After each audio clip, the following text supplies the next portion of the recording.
Hello friends, first of all happy Holi to all. और आज हम करेंगे second part of Victorian era. इससे पहले गाइस हम कर चुके हैं जो कि हमारा 50 क्वेश्चंस का सेट कर चुके हैं जो कि विक्टोरियन एज से रिलेट करता है, जो काफ़ी इंपॉर्टेंट हैं। इसी तरह गाइस इससे पहले फ्रेंड्स हम कर चुके हैं the age of Chaucer, renaissance और रोमांटिक एज, रेस्टोरेशन पीरियड और एलिजाबेथन एज। इस तरह हम 4 एजेस हम कंप्लीट कर चुके हैं। टॉप 100 और टॉप 200 क्वेश्चंस को हम डिस्कस कर चुके हैं। तो आज हमारी क्लास है वो सेकंड पार्ट है विक्टोरियन एरा की। नाउ स्टार्ट करते हैं बिना किसी देरी के। 51 नंबर का क्वेश्चन रहता है, Alfred Tennyson's ambition of writing poetry was to take the hiss out of the language means. अब कहता है कि जो अल्फ्रेड टेनिसन है उनकी एम्बिशन थी पोइट्री लिखने की, तो वो क्या यूज करते थे, इसका मीनिंग पूछा है इसने। To take the hiss out of the language. देखो फ्रेंड्स, हम देखते हैं कि हिशिंग जो साउंड होती है वो श की साउंड होती है। जैसे जब हम कॉन्सोनेंट या किसी भी वर्ड की जब हम प्रोनाउंसिएशन करते हैं तो उसमें जो एश की साउंड लगाते हैं ना, अस की साउंड लगाते हैं, तो उसको रोकने से इनका मीनिंग है कि हमें जो जैसे हम नोटोरियस ऐसे बोलते हैं या फिर हम बोलते हैं एम्बिशियस, तो इस तरह के जो लॉन्ग जो एस पे स्ट्रेस दे के जो वर्ड लिखे जाते हैं उनके यूज को ये मना करते हैं कि हमें हमारी पोइट्री में जो हीसिंग साउंड है उसको रोकना चाहिए। तो इसका मीनिंग पूछा है कि इसका इन 4 ऑप्शन में से कौन सा मीनिंग है वो बिल्कुल करेक्ट है। तो फ्रेंड्स, इसका जो मीनिंग है, इसका जो आंसर है वो है option number 4, to make the poetry simple by leaving out the letter S whatever possible, filling all lines with liquid L S by M apostrophes to make this syllable over ripe. तो ये इसका बिल्कुल correct meaning है, मैंने आपको पहले ही समझा दिया है। नो नेक्स्ट क्वेश्चन पे चलते हैं। Which of the following is Tennyson's first great poem in blank verse. अब कहता है कि जो टेनिसन है, देखो गाइज हमारे जो विक्टोरियन एरा है उसमें मोस्ट डोमिनेटेड जो हमारे राइटर पोइट माने जाते हैं वो अल्फ्रेड टेनिसन माने जाते हैं। और इसी एज में जो हमारे टॉमस हार्डी हैं वो बिलोंग करते हैं, चार्ल्स डिकन है वो भी, विलियम टेक्करले हैं या जॉर्ज मेरेडिथ, इस तरह के जॉन रस्किन जो राइटर हैं वो इस एज से बिलोंग करते हैं। लेकिन जो टेनिसन है वो ग्रेट पोइट माने जाते हैं इस एरा के। तो काफ़ी इम्पोर्टेंट हमारे ये राइटर रहते हैं, इन्होंने काफ़ी सारे वर्क लिखे हैं। तो उनमें इन्होंने पूछा है कि इनकी ग्रेट जो फर्स्ट ग्रेट पोएम के बारे में पूछा है जो कि ब्लैंक वर्स में। ब्लैंक वर्स मैं आपको समझा चुकी हूँ, जो ब्लैंक वर्स होती है उसमें रिदम नहीं होती, मीन्स जो राइम स्कीम होती है वो नहीं होती। ठीक है, यहाँ हम बात करें तो इनका जो फर्स्ट इम्पोर्टेंट वर्क रहता है वो है ओनन। ठीक है, ओनन है वो फर्स्ट वर्क है जो कब पब्लिश हुआ है, 1829 में पब्लिश हुआ है। ठीक है, और इसके बाद अगर हम ऑफिशियल पब्लिश की बात करें तो 1873 में। तो 2 डेट हैं गाइस इसके पब्लिश की, ये विदाउट ये अनऑफिशियल है और ये ऑफिशियल डेट है इनके पब्लिश होने की।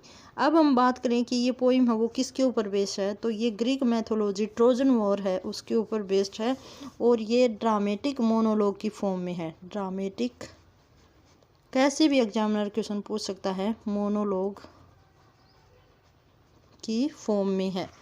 ठीक है, तो आई होप आपको समझ आ रहे होंगे, काफ़ी इंपॉर्टेंट है ये सीरीज हमारे स्क्रीनिंग एग्जाम के लिए।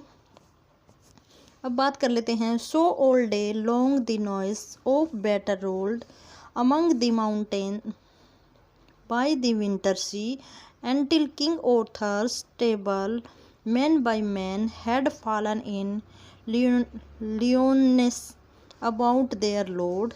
These opening lines of the poem Morte d' Arthur by Tennyson are written in. अब कहता है कि देखो ये पोइम थी मोटे डे ऑथर, तो ये थॉमस मलोरी की पोइम थी, हमारी टॉमस मलोरी की। ठीक है गाइज, और ये एपिक पोइम थी। तो इसमें जो किंग ऑर्थर हैं जो इंग्लैंड के, वो एक राउंड टेबल, जैसे जो टेबल होता था उसके चारों ओर उसके जो लोग थे, उसके जो मंत्री थे वे बैठे, कोर्टियर थे वे बैठे रहते थे, तो उसी सीन को यहाँ पे दिखाया गया है।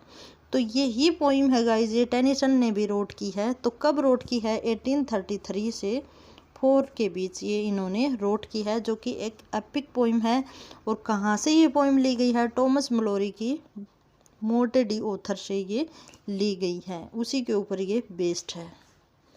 तो जो हमारे क्वेश्चंस हैं गाइज वो सारे हम डिस्कस करते चल रहेंगे, क्योंकि जो क्वेश्चन हैं वो एक्सप्लेनेशन के साथ करेंगे, तो हम एक क्वेश्चन के साथ साथ 1-2 एक्स्ट्रा क्वेश्चन भी साथ लेकर चलेंगे।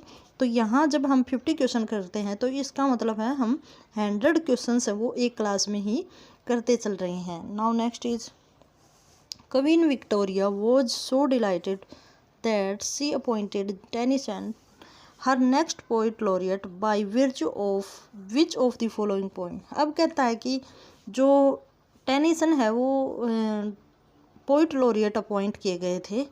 कब किए गए थे? 1892 में, सॉरी 1850 में ये अपॉइंट किए गए थे।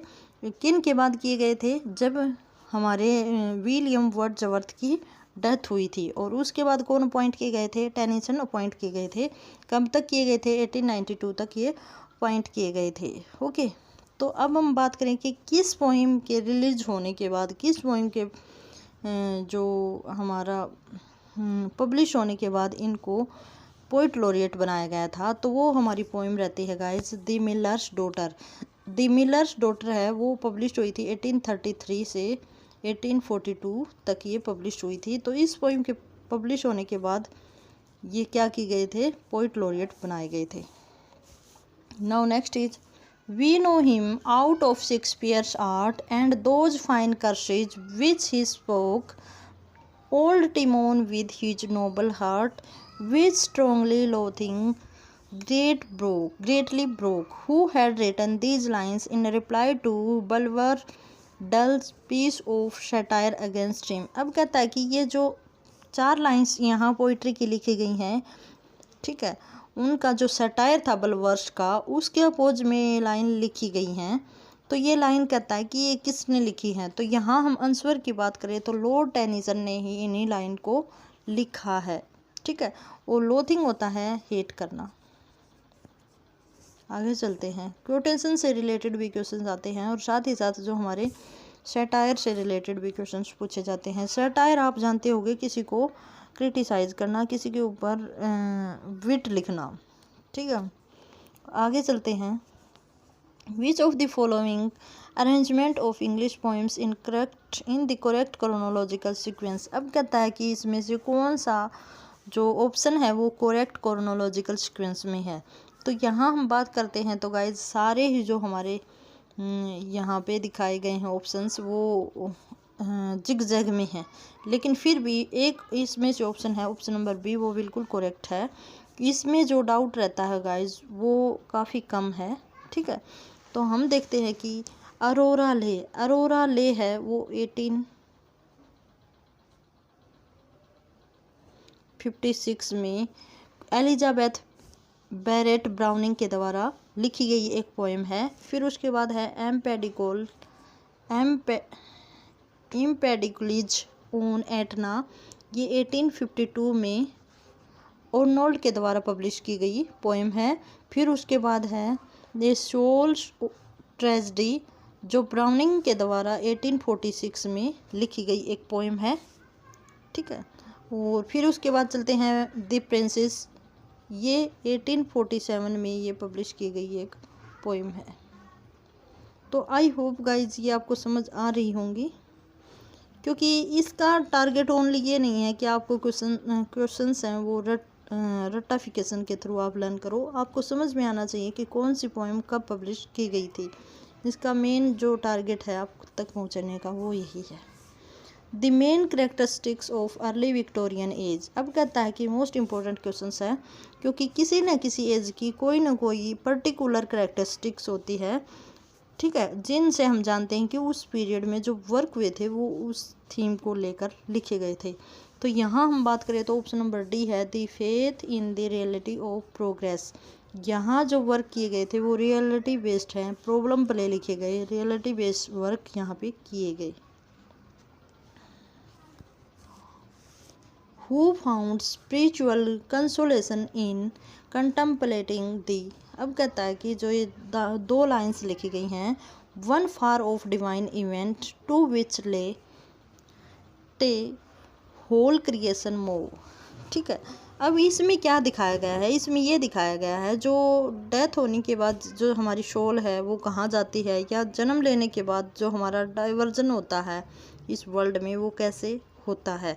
तो ये पोइम है गाइज, ये हमारे लॉर्ड अल्फ्रेड टेनिसन की ही पोइम है, उसी से ये लाइन ली गई है। और ये पोइम का नाम है इन मेमोरियम। इन मेमोरियम पोइम है जो 1849 में लिखी गई है। तो आपको डेट भी याद होनी चाहिए। और ये इन मेमोरियम जो पोइम है वो एलेजी फॉर्म में लिखी गई एक पोइम है। ये आप बताओगे कि ये किसकी याद में ये पोइम लिखी गई है।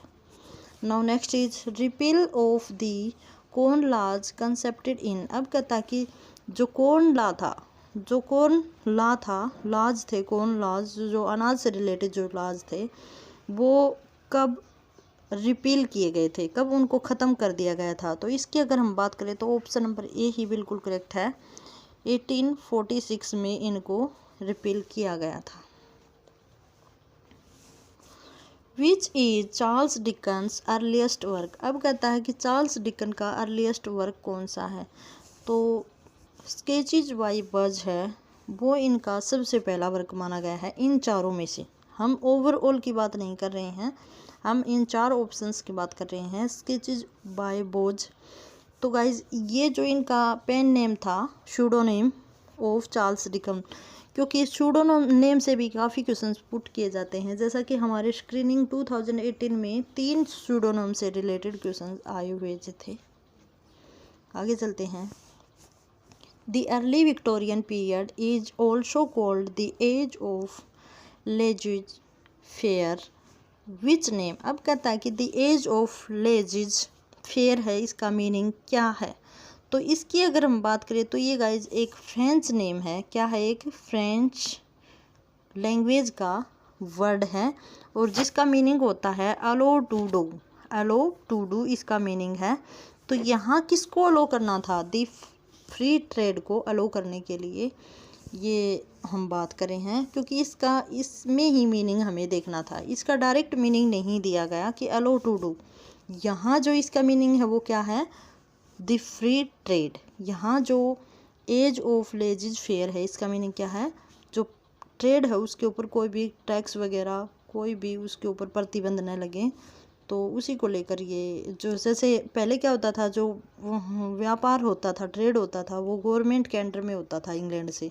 लेकिन इसमें क्या किया गया कि जो ट्रेड है वो प्राइवेट कंपनी या प्राइवेट फर्म भी अपना ट्रेड कर सकते थे। आगे चलते हैं।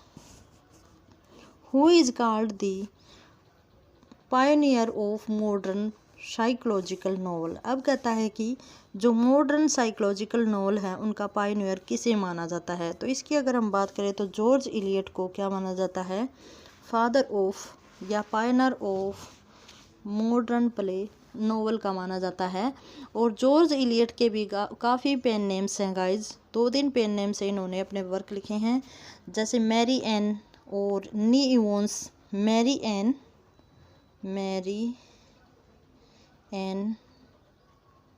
ठीक है, ये इनका पेन नेम है। पेन नेम से काफ़ी रिलेटेड क्वेश्चन पूछे जाते हैं। अब आगे चलते हैं हमारे नेक्स्ट वर्क के ऊपर, क्वेश्चंस के ऊपर। Which of the following Robert Browning's later work was cruelly labeled by D.G. Rossetti as extortion imposture। अब कहता है कि जो रॉबर्ट ब्राउनिंग के बाद के जो वर्क लिखे गए थे उनको क्या किया गया था, D.G. रोसेटी ने क्या टाइटल दे दिया था, एक्सटॉर्शन इम्पोजर का नाम दे दिया था। तो गाइज वो वर्क कौन सा है जिसको एक्सटॉर्शन इम्पोजर का नाम दिया गया है, जो किसका है, रॉबर्ट ब्राउनिंग का है। तो यहाँ हम आंसर की बात करें तो आइसोलैंडो है, उसी का नाम इन्होंने एक्सटॉर्शन इम्पोजर दिया गया है, जो कब पब्लिश हुआ है 1889 में। और लास्ट पोइम वॉल्यूम रहता है ब्राउनिंग का। ठीक है, आगे चलते हैं। Who amongst the following was for a time in 1867 a temporary editor of the fortnightly revive। अब कहता है कि 1867 में एक टेम्परेरी एडिटर बना दिया गया था द फोर्टनाइटली रिवाइव का। ये गाइस एक जर्नल है और इसका टेम्परेरी एडिटर बनाया गया था। तो वो किसे बनाया गया था? तो इसकी अगर हम बात करें तो इसका जो आंसर होगा वो होगा जॉर्ज मेरीडेथ। जॉर्ज मेरीडेथ को टेम्परेरी एडिटर बनाया गया था किसका? द फोर्टनाइटली रिवाइव जर्नल है उसका। ठीक है, तो आई होप गाइज ये क्वेश्चंस आपको समझ आ रहे हैं। अगर आपको किसी तरह का भी कोई क्वेरी या कुछ सुझाव सजेशन देना हो तो आप कमेंट बॉक्स में दे सकते हैं। आगे चलते हैं। Which of Benjamin Disraeli is called a modern Gulliver's travel. अब कहता है कि बेंजामिन डिज़रेली का एक वर्क है जिसको मॉडर्न गुलिवर्स ट्रेवल कहा गया है, तो वो कौन सा है? तो ऑप्शन नंबर ए है वही बिल्कुल ठीक है, द वॉयज ऑफ कैप्टन पोपानिला। ठीक है, इसको क्या बोला जाता है? मॉडर्न गुलिवर्स ट्रेवल बोला जाता है।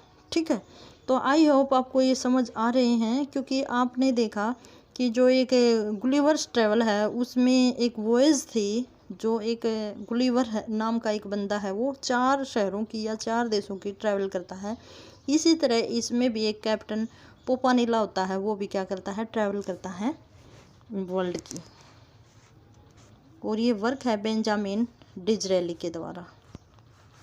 नेक्स्ट है the last day of Pompeii a historical novel was written by. अब कहता है कि ये वर्क है the last days of Pompeii, ये किसका वर्क है जो कि नोवेल फॉर्म में लिखा गया है? तो इसकी अगर हम बात करें तो एडवर्ड बल्वेयर लिटन का ये वर्क है, जो कब लिखा गया है? 1834 में पब्लिश करवाया गया है, जो एक हिस्टोरिकल नोवेल है। आगे चलते हैं। In praise of which of the following poets John Ruskin said he simply sweep me away before him as a torrent does a pebble. अब कहता है कि इस जो जॉन रस्किन है इन्होंने क्रिटिसाइज़ किया है इन लाइंस के थ्रू, तो वो पोइट राइटर कौन है जिनको जॉन रस्किन ने क्रिटिसाइज़ किया है कि उसने मुझे ऐसे स्वीप कर दिया जैसे कि टोरेंट एक झील धारा में पेबल्स हो जाते हैं। ठीक है, तो यहाँ अगर हम बात करें तो ये एज लगा हुआ है, तो यहाँ पे जो हमारा इमली वो हमारा यहाँ पे फिगर ऑफ स्पीच है। तो इसमें राइटर किसको यहाँ पे एड्रेस किया गया है? तो वो होगा डेजी रोसिटी। ये राइटर हैं जिनके लिए ये 2 लाइन्स स्पीक की गई हैं। Atalanta in Calydon a play written by AC Swinburne is based on. अब कहता है कि अटलांटा इन कैलिडन एक प्ले लिखा गया है AC स्विनबर्ने, तो वो किसके ऊपर बेस्ड है? तो उसकी अगर हम बात करें तो वो क्रिस्टिना रोस्टी के ऊपर बेस्ड है, जो कब लिखा गया है? 1865 में लिखा गया है, पब्लिश करवाया गया है। यहाँ मैं ज़्यादातर जो आपको डेट बता रही हूँ वो पब्लिश डेट है। आगे चलते हैं। AC Swinburne wrote the supreme elegy entitled the forsaken garden on the death of. अब कहता है कि AC स्विनबर्ग ने एक एलिजी लिखी है फोरसेकन गार्डन, तो वो किसके ऊपर बेस्ड है?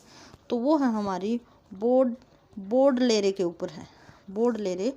और कब लिखी गई है? 1876 में ये पब्लिश करवाई गई है। आगे चलते हैं। Mary Ann Evan wrote under the pen name of. अब कहता है कि देखो यही हमने क्वेश्चंस किया था, मैरी एंड इवान इस पेन नेम से कौन लिखता है? तो जॉर्ज इलियट ये राइटर है जो इस टाइटल नेम से लिखती है, शूडो नेम से लिखता है। आगे चलते हैं। George Bernard Shaw commenced his career as dramatist with. अब कहता है कि जॉर्ज बर्नार्ड शो ने अपना कैरियर किस प्ले के द्वारा, किस ड्रामेटिक वर्क के द्वारा शुरू किया है? तो यहाँ जो ऑप्शन नंबर बी है विंडोवर्स हाउस, उसी से इन्होंने अपने करियर की स्टार्टिंग की है। ये इनका 1892 में पब्लिश्ड फर्स्ट प्ले रहता है। क्या रहता है? फर्स्ट प्ले है जॉर्ज बर्नार्ड शो का, जो एक प्ले है। आगे चलते हैं। Which is JB Shah is last full length play. अब इसमें पूछा कि लास्ट फुल लेंथ प्ले। देखो फुल लेंथ में पूछा है इसने, ये नहीं पूछा है कोलैबोरेशन में, ये इन्हीं का लिखा हुआ फुल लास्ट प्ले है। तो इसकी अगर हम बात करें तो ये गाइस हमारा रहता है बियॉन्ड बिलियन रहता है, जो 1948 में पब्लिश करवाया गया था। और ये एक कॉमेडी वर्क है गाइज, जिसका एक और टाइटल है ए कॉमेडी ऑफ नो मैनर्स। इसी का टाइटल है, पूछ लिया जाता है ए कॉमेडी ऑफ नो मैनर्स वो किसका वर्क है, तो जे बी सा का वर्क है जो फुल लेंथ वर्क प्ले है। आगे चलते हैं। Which of the following plays of G B Shaw is the first statement of his idea of life force. अब कहता है कि कौन सा एक प्ले है जो जिसमें इन्होंने आइडियाज़ ऑफ लाइफ फोर्स से रिलेटेड स्टेटमेंट दी है, फर्स्ट स्टेटमेंट दी है। तो यहाँ हम बात करें तो option number B man and superman है, वो इनका प्ले रहता है जिसमें इन्होंने लाइफ फोर्स से रिलेटेड हिज फर्स्ट स्टेटमेंट दी है। और ये 4 एक्ट प्ले रहता है, 4 एक्ट प्ले रहता है जो 1903 में पब्लिश करवाया गया एक प्ले है। Ann Whitefield is notable character in. अब कहता है कि एन वाइटफील्ड एक करेक्टर है जो किस में मिलता है, तो यहाँ हम बात करें तो ऑप्शन नंबर ए ही है, जे बी सा का मैन एंड सुपरमैन से लिया गया है। अभी हमने बात की है मैन एंड सुपरमैन है वो एक कॉमेडी है, 4 एक्ट कॉमेडी है और 1903 में पब्लिश की गई है। आगे चलते हैं। Which of the following G B Shaw's play is a melodramatic piece about religious conversion against a background of horse stealing and lynch law in the West। अब कहता है कि एक प्ले है मेलोड्रामिक एक प्ले रहता है जे बी शाह का, जिसमें गाइज रिलीजियस कन्वर्जन दिखाया गया है, जो कि हॉर्स स्टेलिंग से लेकर और जो भयंकर जो पनिशमेंट दी जाती हैं, ठीक है, उनके ऊपर उनके अगेंस्ट दिखाया गया है, जो कि वेस्टर्न कंट्रीज हैं उनमें। तो वो कौन सा एक प्ले है इनका, तो इसकी अगर हम बात करें तो जो प्ले रहता है वो हमारा फर्स्ट ही है the shewing up of Blanco Posnet, ठीक है। और इसकी जो थीम रहती है वो रिलीजियस थीम रहती है और 1909 में ये पब्लिश करवाया गया है। आगे चलते हैं। Which of the following arrangement or popular plays incorrect in chronological sequence। अब यहाँ प्लेज है उनका क्रोनोलॉजिकल सीक्वेंस में हमें लगाना है। तो इसकी अगर हम बात करें तो ऑप्शन नंबर बी से ही हमारा जो करेक्ट आंसर निकल के आता है, तो कौन सा है एक बार देखना। Option number be the layers हैं वो गाइज 1898 में हमारा पब्लिश्ड एक वर्क है। फिर उसके बाद आता है राइडर टू सी है वो 1903 में पब्लिश्ड एक प्ले है। अस्टी जोन है 1923 में पब्लिश्ड एक प्ले है। और पासर्स बाई है वो 1915 में पब्लिश्ड एक प्ले है। तो गाइज इसका जो मीनिंग है मैंने आपको पहले भी बताया है कि आपको डेट्स लर्न करनी है, क्योंकि डेट्स से रिलेटेड काफ़ी क्वेश्चंस पूछे जाते हैं हमारे लिटरेचर में। आगे चलेंगे। Sir Ralph Bloomfield Bonington is memorable character in. अब कहता है कि राल्फ ब्लूमफील्ड बोनिंगटन है वो एक मेमोरेबल करेक्टर है, वो किस प्ले में दिखाया गया है। तो इसकी अगर हम बात करें तो इसका जो करेक्ट आंसर होगा वो ऑप्शन नंबर ए बिल्कुल ठीक है। जे बी सा का एक प्ले रहता है द डॉक्टर्स डायलमा। इसमें जो डॉक्टर्स डायलमा है इसमें इस करेक्टर को राल्फ ब्लूमफील्ड को दिखाया गया है। और ये जो हमारा प्ले पब्लिश्ड हुआ है 1906 में, और ये एक प्रॉब्लम प्ले है। क्या है? एक प्रॉब्लम प्ले है। यहाँ जो डॉक्टर है उसके डायलमा को दिखाया है, मोरल और उसका जो मोरल कन्फ्लिक्ट है, या हम कहें जो डे टू डे लाइफ में जो हम फेस करते हैं करप्शन से, और मोरल जो आइडियाज़ होते हैं उनके बीच में जो कन्फ्लिक्ट, उसको शो किया गया है। आगे चलेंगे। जे बी सा started writing dramatic criticism for. अब कहता है कि जे बी सा ने जो ड्रामेटिक क्रिटिसिज्म है वो किस में लिखी हैं, किस जर्नल में उन्होंने ड्रामेटिक क्रिटिसिज्म को लिखा है। तो इसकी अगर हम बात करें तो हमारा जो ऑप्शन नंबर ए है वो बिल्कुल सही है, सैटरडे रिवाइव, जो कि 1895 से 98 के बीच में पब्लिश होता था। इसमें इन्होंने क्या किया था, अपने जो ड्रामेटिक क्रिटिसिज्म को पब्लिश करवाया था। आगे चलेंगे। J B. Shaw wrote the play widowers house in collaboration with. अब कहता है कि जे.बी. शाह ने जो विडोवर्स हाउस है वो किसके कोलेब्रेशन में लिखा है। तो हम बात करें तो ये गाइस जो इनका वर्क है वो विलियम आर्कर के कोलेब्रेशन में इन्होंने लिखा है। कब लिखा है, 1892 में लिखा है, ठीक है। अब बात करें तो जो Nobel prize in English literature मिला है वो 1926 में इनको दिया गया है।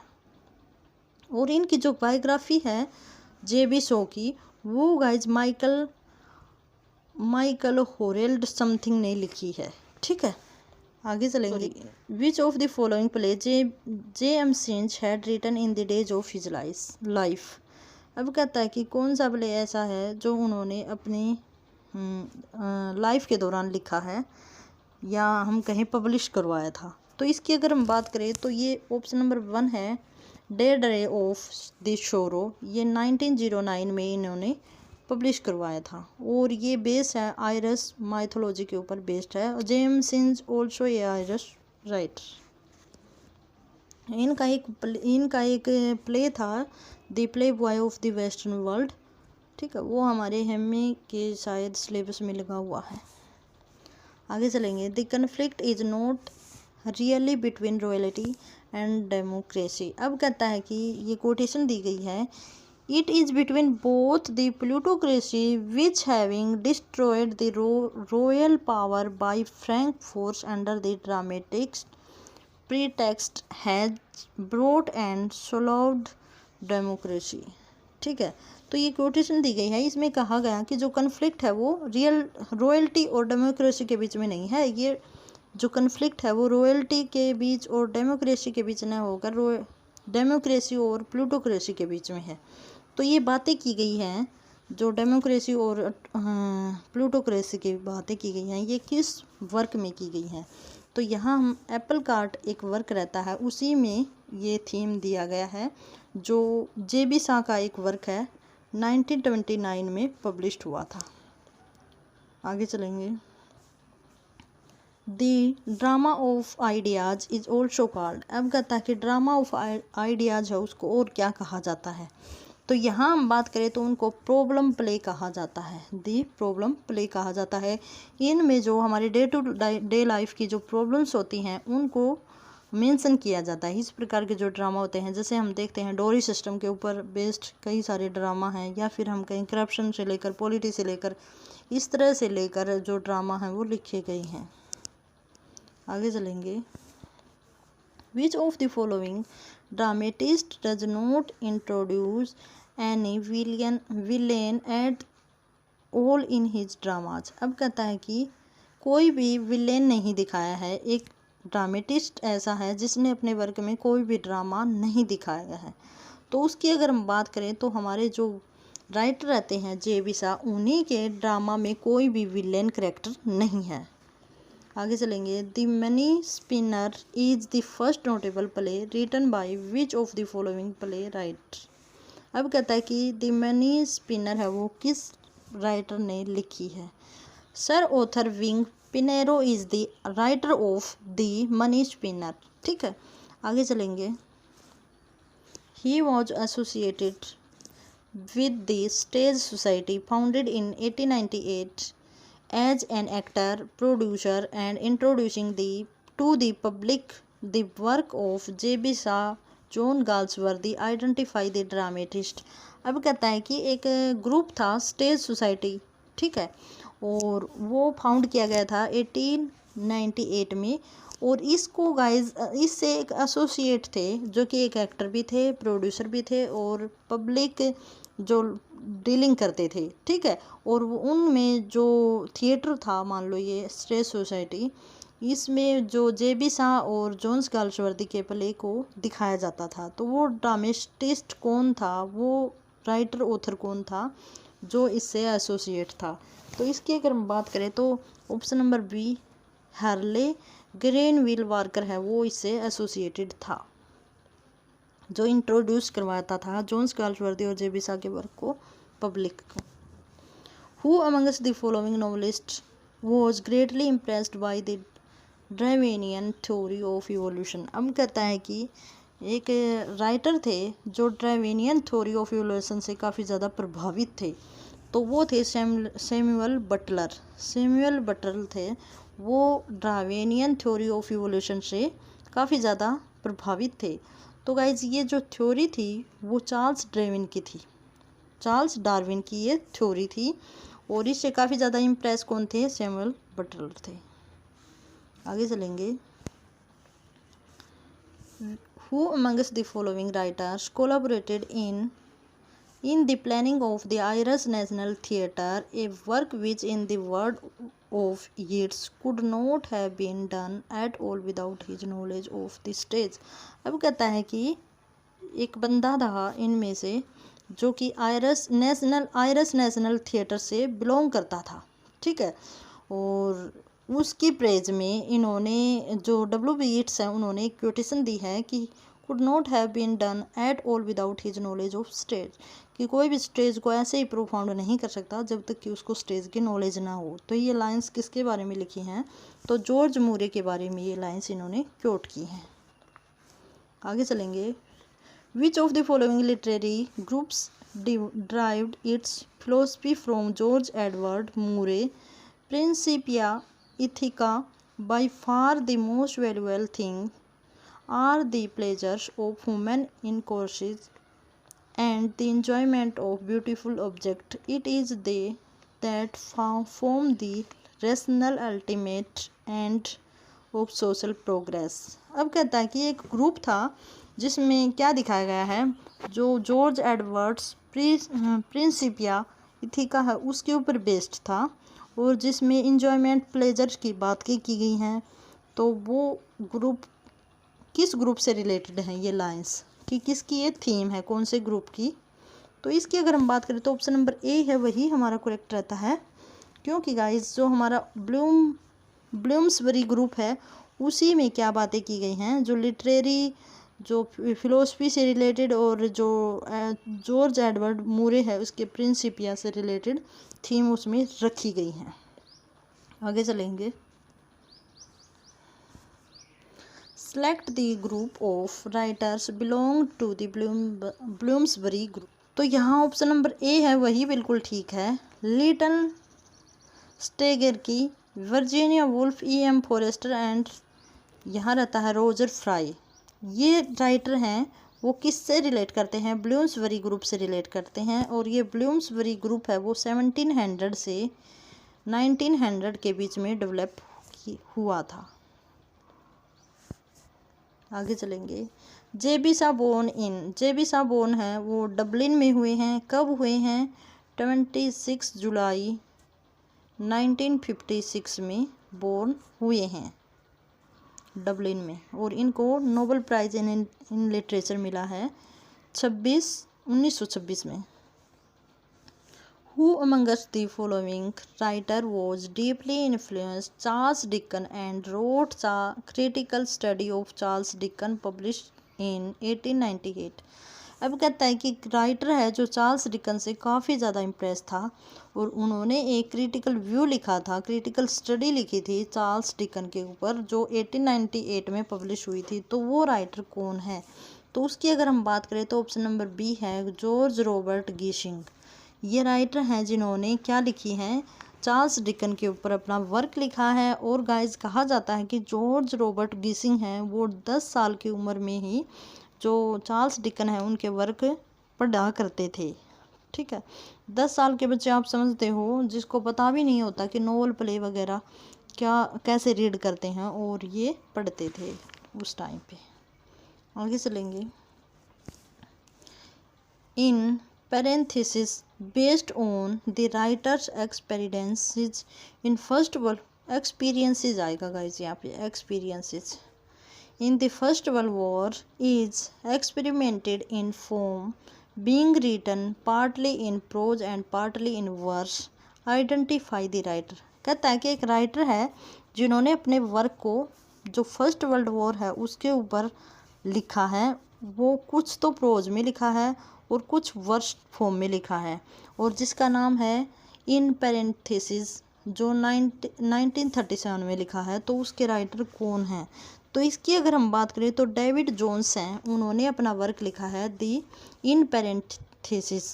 कब लिखा है? 1937 में लिखा है, जो वर्ल्ड वॉर से रिलेटेड करता है। Who wrote the theatre of ideas A burlesque allegory. अब कहता है कि दी थिएटर ऑफ आइडियाज है वो एक बर्लेस्क एलिगरी में लिखा गया एक वर्क है। तो इसके राइटर कौन है? तो इसकी अगर हम बात करें तो हेनरी ऑथर जोन्स है, इन्होंने ये वर्क लिखा था। कब लिखा था? 1914 में लिखा था। आगे चलेंगे। King Lear's wife a poetic drama came in 1915 was written by. अब कहता है कि किंग लियर्स वाइफ है वो एक पोइटिक ड्रामा है जो लिखा गया है 1915 में। किसने लिखा है? जॉर्ज, यहाँ हम बात करें तो जॉर्डन बॉटमले ने लिखा है।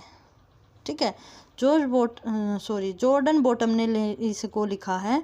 और पोइटिक ड्रामा की अगर हम बात करें तो ये होता है गाइज एक ड्रामा जो नॉवल फॉर्म में होता है, जो पोइट्री फॉर्म में होता है, जिसको हम परफॉर्म नहीं कर पाते, ओनली रीड करते हैं। पोइटिक जो पोइट्री की फॉर्म में हो। नेक्स्ट है X = 0:1 night of the Trojan war came in 1917 was written by. अब कहता है कि ये वर्क है वो किसने लिखा है, जो 1917 में पब्लिश करवाया गया था। तो इसका जो राइटर है जॉन ड्रिंक वाटर ने इसको लिखा है, जो ट्रोजन वॉर से रिलेटेड है। Choose the correct group of writers belong to the rhymer club. अब हम बात करें तो राइमर क्लब है वो W.B. येट्स ने इसको फाउंड किया था। किसने किया था? W.B. येट्स ने इसको फाउंड किया था। और इसमें जो अलग से जो मेंबर हैं वो कौन कौन से हैं? अर्नेस्ट डॉसन और लेनियन जॉनसन। इसके ये तीनों फर्स्ट ऑप्शन ही बिल्कुल करेक्ट है। अब बात कर लेते हैं कि ये कब फाउंड किया गया था। तो ये 1819 में फाउंड किया गया था द राइमर्स क्लब। आगे चलेंगे। The wild swans at Coole published in 1919 is. अब कहता है कि the wild swans at Coole ये एक पोएम है गाइज। तो ये कहता है कि ये किसके द्वारा पब्लिश करवाया गई थी। तो इसकी अगर हम बात करें तो ऑप्शन नंबर ए ही इसका बिल्कुल करेक्ट है, क्योंकि ये कलेक्शन ऑफ पोएम है जो कि W.B. येट्स ने इसको परफॉर्म या पब्लिश करवाया था। परफॉर्म नहीं गाइज, ओनली पब्लिश करवाया था, क्योंकि परफॉर्म ड्रामा को करते हैं। Which of the following arrangement of poetic drama is correct in chronological sequence. अब कहता है कि ये सारे के सारे जहाँ जो ये नीचे दिए गए हैं ये पोइटिक ड्रामा है जिनको हम परफॉर्म नहीं करवा सकते, ओनली रीड करते हैं। तो ये कहता है कि सीक्वेंस में लगाना है। तो सीक्वेंस की अगर हम बात करते हैं तो ऑप्शन नंबर बी बिल्कुल करेक्ट है। द आवर ग्लास है वो 1903 में पब्लिश करवाया गया था। द गॉड ऑफ क्विट है वो गाइज 1916 में, ठीक है, जॉन ड्रिंक वाटर के द्वारा पब्लिश करवाया गया था। और उसके बाद अगर हम बात करें द कमिंग ऑफ क्राइस्ट 1928 में पब्लिश करवाया गया था। तो ये तीनों ही हमारे पोइटिक ड्रामा हैं। आगे चलेंगे।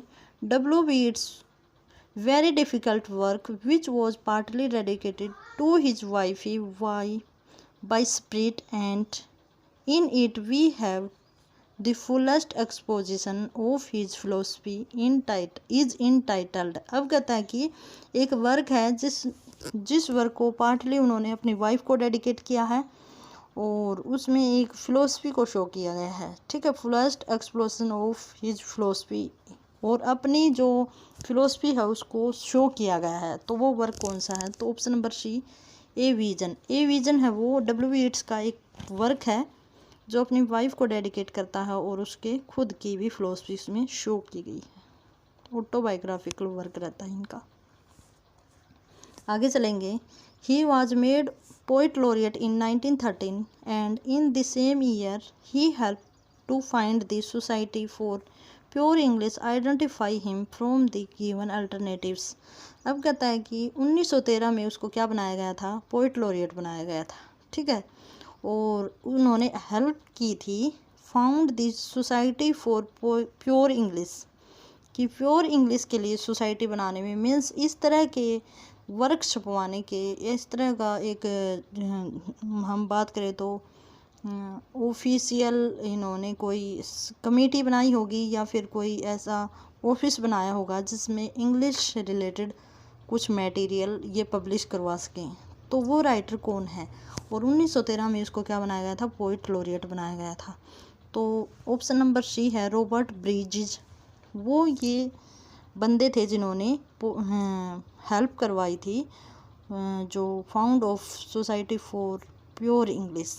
और ये कब से कब तक रहे थे पोइट लॉरिएट, 1913 से 1930 तक ये पोइट लॉरिएट रहे थे। तो गाइज़ ये हमारे 102 क्वेश्चन हमारे कंप्लीट हुए। आई होप काफ़ी इम्पोर्टेंट और हेल्पफुल रहेंगे ये क्वेश्चंस। फिर भी अगर आपके पास कोई क्वेरी डाउट हो तो आप कमेंट बॉक्स में डाल सकते हैं। और इसी के साथ have a good day and best of luck.